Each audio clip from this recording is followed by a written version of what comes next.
오소서 성령님. 예, 왠지 이번 주는 더 반갑네요. 예, 여러분들 하나님의 은총 안에서 잘 지내고 계시는지 모르겠습니다. 지난주에 우리 고통에 대한 이야기를 했는데, 자, 가정 안에서 힘든 일이 생기면 1번 바로 이혼한다. 2번 어떻게 해서든지 힘내서 이겨내려고 한다. 몇 번이에요? 2번. 네, 신앙도 마찬가지인 겁니다. 힘들고 어려울 때마다 내가 하느님을 떠나는 것은 하느님과 진실한 관계, 그리고 아주 깊은 관계, 그런 관계를 맺지 못하게 되는 겁니다. 그러니까 신앙의 여정은요, 여러분들 항상 나에게 좋은 일만 생기진 않아요. 그리고 하느님께서 약속하셨다 하더라도 그 약속이 내가 원하는 순간에, 또 원하는 시점에 그 약속이 이루어지지 않습니다. 하느님이 왜 우리를 어렵게 하실까요? 나에게만 주시려는 아주 특별한 은총을 마련해 놓으셨기 때문에, 그렇기 때문에 우리들에게 고통을 허락하시는 겁니다. 지금 이 순간만 보면서 좌절하지 마시고, 지금 이 순간만 보면서 비관하지 마시고, 지금 이 순간만 바라보면서 낙담하지 않으셨으면 좋겠습니다. 분명히 예수님께서 같이 계셔 주시고, 그 고통의 길을 예수님이 먼저 걸어가고 계시고, 그리고 내 앞에 분명히 서 계신다는 것을 믿으면서 신앙을 절대로 버리지 않았으면 좋겠어요. 고통 속에서 내가 신앙을 절대로 버려서는 안 된다. 하느님이 특별한 은총을 마련해 놓고 기다리고 계시다. 이렇게 얘기를 했습니다. 근데 우리가 또 고통 속에서 또 한 가지 기억해야 될 게 있습니다. 제가 지난 시간에 이야기를 안 했는데요. 고통 속에 우리가 놓여 있게 되면 예수님이 항상 우리 앞에 서 계시다고 제가 얘기했잖아요. 우리 고통 속에서 하느님이 또 우리들을 도와주시는 특별한 방법이 있습니다. 그게 뭐냐면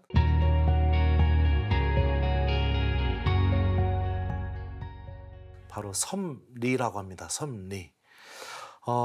창세기의 요셉 이야기를 우리가 읽어보면 창세기 37장부터 시작이 되거든요. 요셉이 형들에게 자기 꿈 얘기를 하기 시작하게 되고, 형들이 시기 질투를 해서 자기 동생을 종으로 팔아 넘기게 됩니다. 본인은 아무 잘못도 안 했는데 누군가의 시기 질투 때문에, 형제들의 시기 질투 때문에 상처를 받게 된 거죠. 더군다나 내 형들이 나를 종으로 팔아 넘기게 되었다는 거는 정말로 이 상처는 어떻게 설명할 수 없는 엄청난 아픔이 있겠죠. 그러면서 요셉의 삶은 그 상처로 인해서 인생이 꼬이기 시작해요.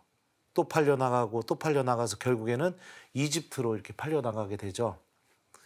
그리고 나서 요셉이 또 하느님의 도우심으로 인해서 파라오 다음가는 자리에 오르게 되고 나중에 형들을 만나게 됩니다. 그때 형들을 만나게 되었을 때 요셉이 이렇게 이야기합니다. 내가 형님들의 아우 요셉입니다. 형님들이 이집트로 팔아넘긴 그 아우입니다.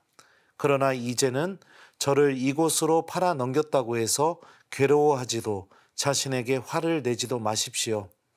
우리 목숨을 살리시려고 하느님께서는 나를 여러분보다 앞서 보내신 것입니다. 이 땅에 기근이든지 이태가 되었습니다. 앞으로도 5해 동안은 밭을 갈지도 거두지도 못합니다. 그래서 하느님께서는 나를 여러분보다 앞서 보내시어 여러분을 위하여 자손들을 이 땅에 세우고 구원받은 이들의 큰 무리가 되도록 여러분의 목숨을 지키게 하셨습니다. 그러니 나를 이곳으로 보낸 것은 여러분이 아니라 하느님입니다. 이 말씀을 잘 들여다보면 시작은 형들의 시기 질투로 시작되었어요. 상처죠.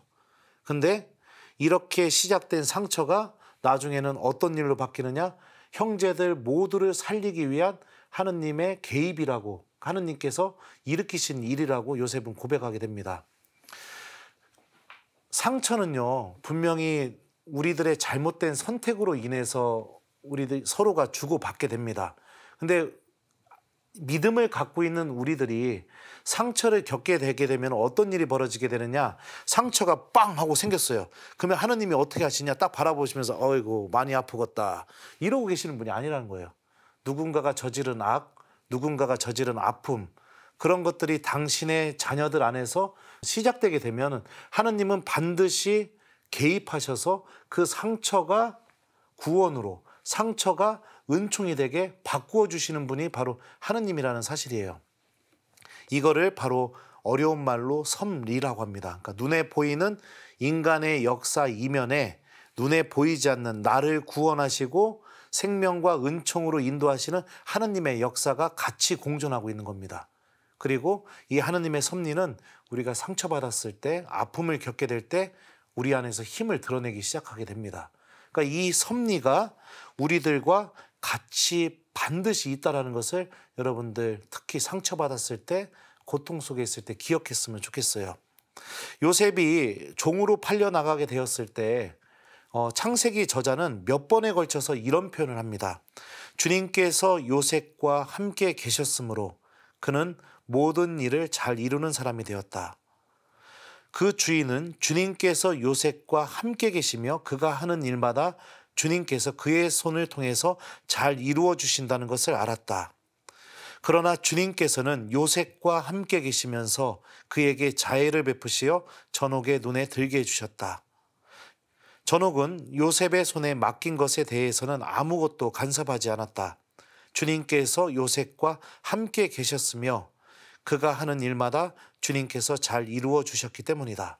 그러니까 이 창세기 저자는요, 상처와 아픔 속에 있는 요셉이요, 혼자만 있었던 게 아니라 주님께서 함께 계셔 주셨다고 몇 번에 걸쳐서 계속해서 이야기하고 있죠. 예, 이 성경이 고백하고 있는 이 메시지가 우리들에게도 그대로 이루어지게 됩니다. 누군가 나에게 악을 저지르고 상처를 주게 되었을 때 그 순간 주님께서는 요셉에게 하셨던 것처럼 나하고도 반드시 함께 계셔 주시면서 우리들도 나중에는 요셉처럼 고백하게 해주시는 분이 바로 하느님이십니다. 그러니 어떤 상황 속에서도 이 하느님의 섭리가 나와 함께 있다는 것을 여러분들이 잊지 않았으면 좋겠어요. 저는 로마에서 8년 공부하고 한국에 귀국했죠. 지난 시간에 이렇게 제 이야기를 좀 해드렸는데 첫 번째 본당 신부가 되자마자 저는 곧바로 신학교 가서 강의를 할 줄 알았어요. 왜냐하면 이제 공부했던 목적이 우리 신학교에 있는 학사님들 가르치는 거니까요. 근데 너무나도 이상하게 신학교에서 전화가 없는 거예요. 강의해달라고. 그래서 첫 해는 내가 공부한 내용 정리하라고 좀 시간을 주는가 보다 그랬어요. 근데 둘째 해가 됐는데도 전화가 없어요. 셋째 해가 됐는데도 전화가 없습니다. 4년이 지났는데도 전화가 없는 거예요. 그러면은 어떤 일이 벌어지냐면요. 교구에서 이제 주교님이 하시는 미사들이 있잖아요. 그러면 그 미사에 보통 교구 신부님들이 다 모이게 되잖아요. 제2방에 이제 저도 들어가서 제2 가라입으로 들어가면 저랑 친하게 지냈던 신부님들, 저를 사랑해주는 신부님들이 볼 때마다 물어보는 거예요. 신학교에서 뭐 가르쳐? 강의 안 나가는데요? 왜 강의를 안 나가? 이 질문을 여러분들 4년 동안 계속 받았다고 생각해 보세요. 그러면 어떤 마음이 들겠습니까? 제 안에서. 나중에는 주교님이 집전하시는 미사가 가기가 싫어지게 되는 거예요. 가면은 또 질문을 받아야 되니까. 그리고 나서 또 드는 생각이 제가 영성이 부족해서 그런지 모르겠지만 그러니까 신학교 신부님들도 다 미워지고 그리고 나를 유학 보낸 주교님도 믿고 막 다 미워지는 겁니다. 그래서 시간이 좀 더 지나니까 내가 교회 안에서 쓸모없는 사람이 됐구나 이런 느낌도 느껴지게 되고 미련하게 왜 그렇게 로마에서 공부만 하다 왔을까. 또 저를 오해하시는 분들은 뭐 열심히 놀다 왔겠다 이렇게 생각할지 모르겠지만 정말 공부만 하다 왔습니다. 왜 미련하게 내가 그렇게 했을까. 굉장히 힘든 시기를 이렇게 보냈었습니다. 그러면서 성체조배를 이렇게 그 기간 동안에 그 4년 동안에요. 성체조배를 이렇게 항상 이렇게 했었는데요. 성체조배 하던 중에 어느 날 그런 생각이 드는 거예요. 이렇게 시간이 지났는데도 신학교에서 부르지 않는 이거는 하느님이 원하지 않은 것이다. 주님께서 나에게 맡겨주신 일들에 내가 더 성실해야겠다. 그래서 지난 시간에 말씀드렸던 대로 교우들 만나러도 다니고 냉담자도 만나고 그러면서 이렇게 지냈습니다. 그 기간에 우리 교우들 성경도 가르쳤는데 유학 마치고 들어왔으니까 성경을 가르칠 때 어떻게 가르쳤냐면 그냥 히브리어 히라버를 그냥 화면으로 띄워놓고 그 자리에서 직독직해하면서 성경을 가르쳤어요. 막 그 히브리어 읽어주고 그다음에 그 자리에서 번역하면서 이게 이 뜻이고 이게 이 뜻이고 막 이렇다고. 왜냐하면 저는 제 공부가 그런 공부였으니까요. 한 3주가 지났는데 할아버지 한 분이 성경 공부가 끝났는데도 안 나가고 교실에 가만히 계시는 거였고 형제님 왜 안 가세요? 그랬더니 그 할아버지 한 분이 저한테 오시더니 이렇게 말씀하시는 겁니다. 신부님, 제가 지금부터 드리는 말씀을 기분 나쁘게 생각하지 마시고 신부님을 정말 사랑해서 충원이라고 생각하고 좀 들어주십시오. 뭔데요 형제님? 이렇게 물어봤더니 그 할아버지가 저한테 이렇게 말씀하시는 거예요. 당최 무슨 말씀인지 하나도 모르겠습니다. 지금까지 배운 거 하나도 모르겠습니다. 네, 그래서 그때 또 알게 된 거예요. 성경을 이렇게 가르치면 안 되는 거구나. 네. 그리고 또 내가 만난 하느님을 이 말씀을 통해서 잘 전해줘야 되는 거구나. 그때 이렇게 성경을 어떻게 가르쳐야 되는지도 배우게 됐죠. 교우들을 사랑하는 법, 본당 신부가 어떻게 본당을 운영해야 되는지, 교우들의 소중함, 하느님 말씀 가르치는 법, 뭐 이런 것들을 이 4년이라는 시간 동안 이렇게 배우게 됐어요. 그리고 나서 5년째 되니까 신학교에서 연락이 온 겁니다. 학사님들 성경 강의 해달라고요. 그때 얼마나 기뻤나 모릅니다. 첫 강의는 잊을 수가 없어요. 막 심장이 떨려가지고. 예. 그래서 학사님들 가르쳐 주게 되면서 참 기쁨이 이렇게 가득하게 됐었죠. 그리고 나서 또 1년이 지나니까 다른 교구 신학교에서도 또 이렇게 성경을 가르쳐 달라고 그렇게 하면서 하느님께서 나를 준비시킨 거였구나. 나는 지금 당장 뭘 하고 싶고 이게 안 되니까 나는 상처받았다고 생각하고 그랬는데 제가 더 낮아지게 만들고 더 고민하게 만들고 그러면서 제가 더 하느님 말씀 안에 담겨져 있는 그 의미들을 더 깊이 있게 느끼게 만들고 그리고 나서 나를 부르신 거구나. 그렇게 시간이 지나고 나서 이렇게 느끼게 된 거죠. 그러니까 일이 벌어지게 되었을 때 그 일만 바라보게 되면은 우리 절대 하느님의 섭리, 은총 막 이런 거 하나도 보이지 않아요. 그죠? 그러면서 화만 막 잔뜩 나고 막 이러지만 예. 우리가 시간이라는 이 여정 안에서 주님께서 분명히 나와 함께 계시고 나를 선으로 인도해 주실 것이라는 이 믿음과 함께 내가 신앙을 잘 지키면서 살아가게 되면 나중에 시간이 지나고 난 뒤에 하느님께서 나에게 이런 은총을 지금 만들어 주셨구나. 이런 것들을 분명히 체험하게 되는 거죠. 그러니까 여러분들 지금 이 순간만 바라보시면서 비관하시면 안 된다는 겁니다. 아마도 저는 그 4년 동안의 기다림이 없었으면 지금처럼 강의 못했을 거예요. 그리고 여기 평화방송에도 안 왔을 거예요. 재미 더럽게 없다고요. 그죠? 예. 그냥 이게 성경 구절 막 그 분석만 할 줄 아는 마치 기계 같은 그런 사람이 되었겠지. 이 말씀 안에 제가 만난 하느님을 담는 법을 전혀 못 배웠겠죠. 하지만 4년 동안의 기다림이 오늘날의 저를 이렇게 만들어 줬다고 저는 그렇게 믿습니다. 제가 굉장히 사랑하는 말씀인데요. 이 로마서에 보면 이런 말씀이 있습니다. 하느님을 사랑하는 이들, 그분의 계획에 따라 부르심을 받은 이들에게는 모든 것이 함께 작용하여 선을 이룬다는 것을 우리는 압니다. 예, 하느님께서는 이 말씀처럼 모든 것이 함께 작용해서 반드시 선을 이루어 주시는 분이십니다. 누군가가 악을 저질렀다고 해서 누군가가 나에게 상처를 줬다고 해서 그러니까 여러분들 그것만 바라보시면서 절대로 좌절하시면 안 되는 겁니다. 그런 일이 벌어지게 되면 하느님은 어떻게 하시느냐? 모든 것이 함께 작용해서 나중에는 내가 하느님을 찬미할 수 있게 그렇게 만들어주시는 분이 바로 하느님이죠.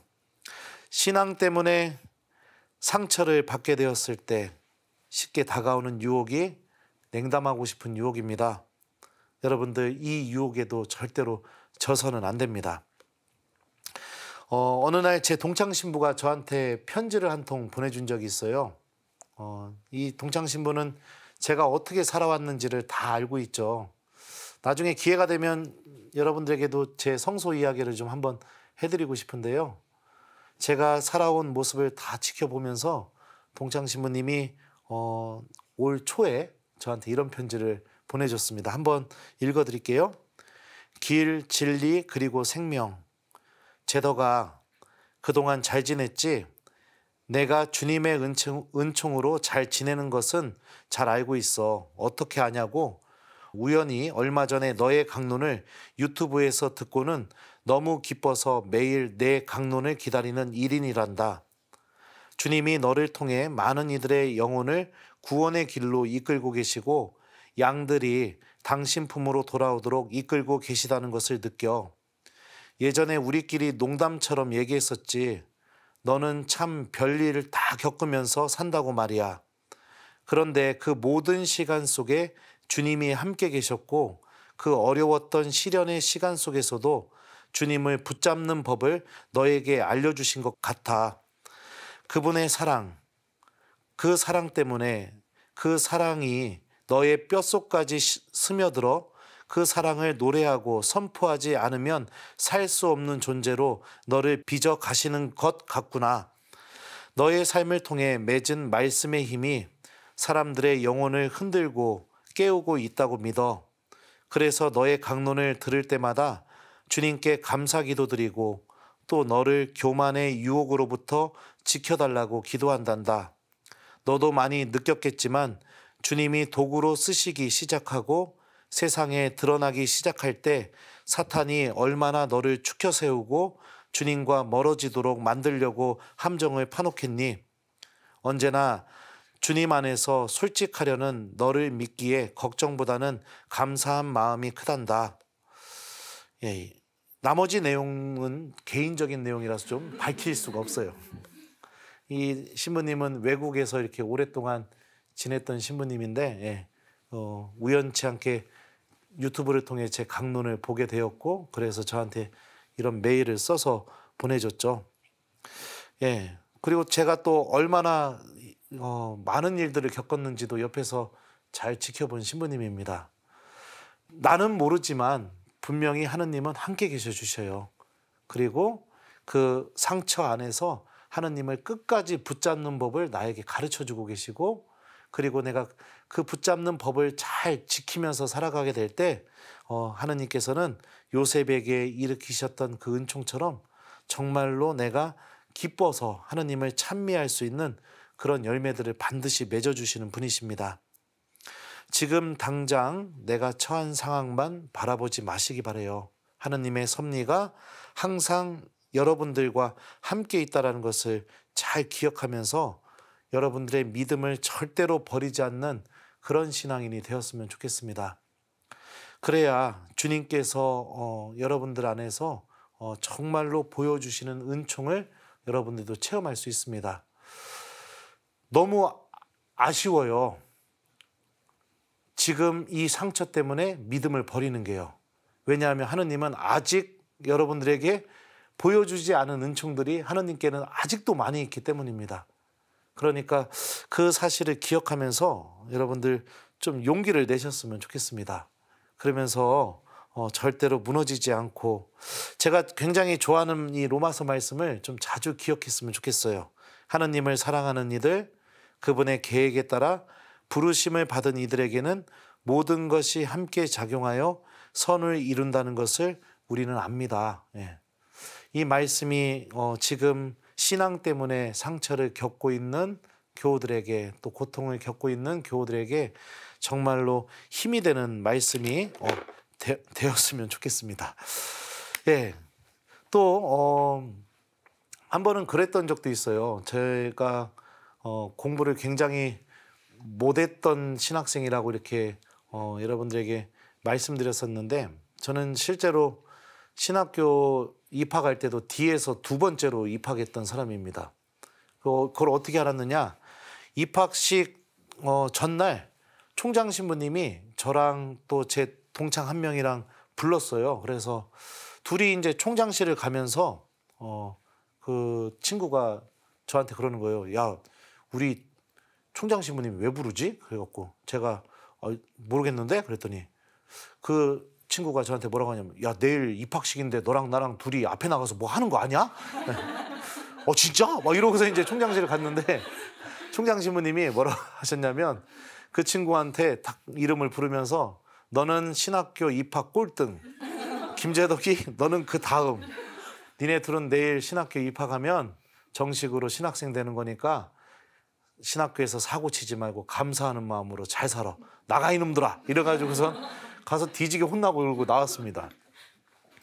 그리고 저는 신부님으로 사는 이상형이 막 공부를 잘하는 신부님 이런 게 아니었었어요. 그래서 신학생 때 시험을 볼 때마다 항상 점수가 미달이 돼가지고, 그러니까 미달이 됐다는 건 뭐냐면 답안지를 제대로 못 써서 재시험이 항상 이렇게 나왔던 신학생이었습니다. 근데 그 재시험 보는 것도 그렇게 창피하지도 않았어요. 왜냐하면 내가 이 과정을 어떻게든 잘 겪어내면 나는 이제 신부님이 될 거다, 이렇게 생각을 했었으니까요. 그리고 또 학사님들 가르치고 이런 것도 꿈도 아니었었습니다. 그때 당시에. 그럼 무엇이 꿈이었냐? 본당 신부님이 돼서 여름에 계곡에 가서 맛있는 거 이렇게 해가지고 계곡 가서 형제님들하고 이렇게 술도 한잔하고 같이 따라온 자매님들 붙잡고서 목 잡고 물에 다 빠쳐버리고 네, 뭐 그런 신부님, 그러니까 교우들하고 허심탄회하게 지내는 그런 신부님이 꿈이었거든요. 근데 어느 날 제 인생을 바꾸는 일이 한번 벌어지게 됐었습니다. 본당에서 성소분과 위원들이 이렇게 찾아오게 되었고, 그 자리에서 이제 교우들과 같이 신학교에서 음식을 이렇게 먹게 되는 자리였었는데, 어떤 학사님 한 분이 좀 술을 좀 이렇게 조금 많이 드셨는데 저를 걱정하는 마음에 이번에도 재시험 나왔다고, 이번 시험 재시험 나왔다고 저한테 막 이렇게 이야기를 했는데, 그 이야기가 교우들 앞에서 그 이야기를 하니까 저한테는 굉장히 큰 상처였거든요. 저를 사랑해서 해줬다는 마음은 알겠지만 교우들 앞에서 이야기하니까요. 그리고 더군다나 그 자리에는 제 부모님도 계셨었거든요.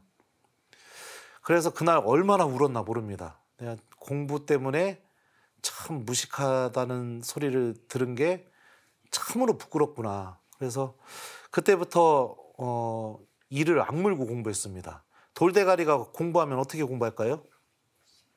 그냥 다 외웁니다. 그냥 이해가 안 되니까 그냥 무조건 외우는 거예요.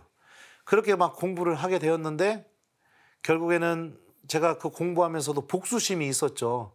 내가 두 번 다시는 미련하다는 소리 듣지 말아야지. 내가 두 번 다시는 내가 저 학사님 앞에서 무식하다는 소리 듣지 말아야지. 내가 두 번 다시는 내가 저 학사님보다 하여튼 그런 마음으로 막 공부를 했어요. 진짜 복수심에. 근데 시간이 지나고 나서 어떤 일이 벌어졌느냐? 그 복수심 때문에 공부하게 되었지만 하느님은 그 복수심은 어느새 사라지게 만들게 되고 사라져버리게 만드시고 저를 유학을 가게 만드셔서 하느님 말씀을 사랑하는 사람으로 완전히 바꿔놓으셨죠. 처음에 벌어진 일은 상처지만 저에게는 그게 하느님께서는 그 상처를 가만히 바라만 보신 게 아니라 그 상처가 은총으로 바뀌게 끊임없이 저를 인도하시고 저와 함께 해주시면서 결국에는 상처 때문에 시작한 공부가 하느님 말씀을 사랑하는 공부로 완전히 바뀌게 되었어요. 저는 그래서 그 학사님께 또 지금 굉장히 감사한 마음을 갖고 있어요.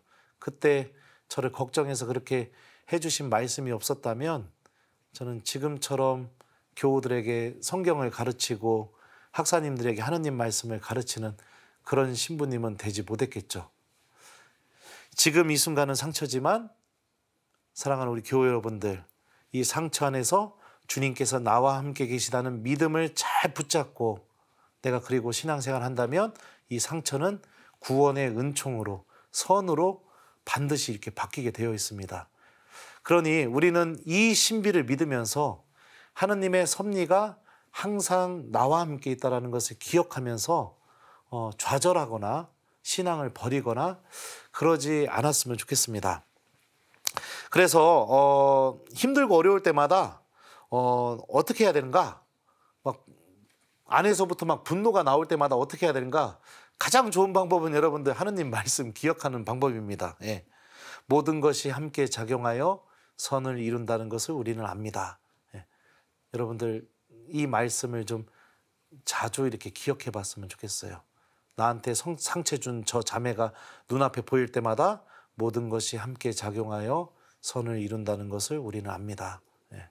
나에게 나를 힘들게 만드는 저 형제가 눈에 보일 때마다 모든 것이 함께 작용하여 선을 이룬다는 것을 우리는 압니다. 내 스스로 이렇게 말씀을 좀 기억해 본다면 그 분노로부터 그 아픔으로부터 잘 이겨낼 수 있는 하느님의 자녀가 될 수 있을 거라고 생각이 듭니다. 자, 그래서 이번 한 주 동안 이제 숙제드립니다. 숙제는 뭐냐면 좌절 금지, 절망 금지입니다. 예. 아무리 속상해도 기도하는 거 중단하지 않기. 아셨죠? 예. 화났어도 기도할 수 있어야 돼요. 저는 그 4년 동안의 기다림 동안 성체조배 하지 않았으면 저 완전히 이상한 신부님 됐을 거예요. 근데 참 잘한 것 중에 하나가 너무나 속상하고 내가 쓸모없는 사람이 됐구나 이런 느낌이 들어도 성체조배를 중단하지 않은 걸 참 잘했다고 저는 지금 와서 생각합니다. 왜냐하면 그 기도 시간을 통해서 하느님이 저를 붙잡아주고 계시다는 걸 느꼈기 때문이죠. 예. 그러니까 절대로 여러분들 화난다고 해서 기도 중단하고 그러지 마시고, 그리고 절망하지 마시고 좌절하지 마시고 신앙의 힘을 믿는 신앙인이 되셨으면 좋겠습니다. 주님께서 우리에게 주신 이 신앙은요, 여러분들을 구원할 수 있는 힘을 반드시 갖고 있습니다. 모든 것이 함께 작용해서 선으로 바꿔줄 수 있는 은총을 분명히 갖고 있습니다. 그러니 이 신비를 잘 믿으면서 한 주 동안 여러분들 하느님 잘 붙잡고 살아가는 이 강의 전체 제목처럼 예수님 안에 머무르는, 내 안에 머무르는 하느님의 자녀가 되도록 노력해봤으면 좋겠습니다. 자, 그러면 지금까지 부족한 강의 들어주셔서 진심으로 감사드리고요. 또 다음 주에 또 기쁜 모습으로 여러분들 만나겠습니다. 감사합니다.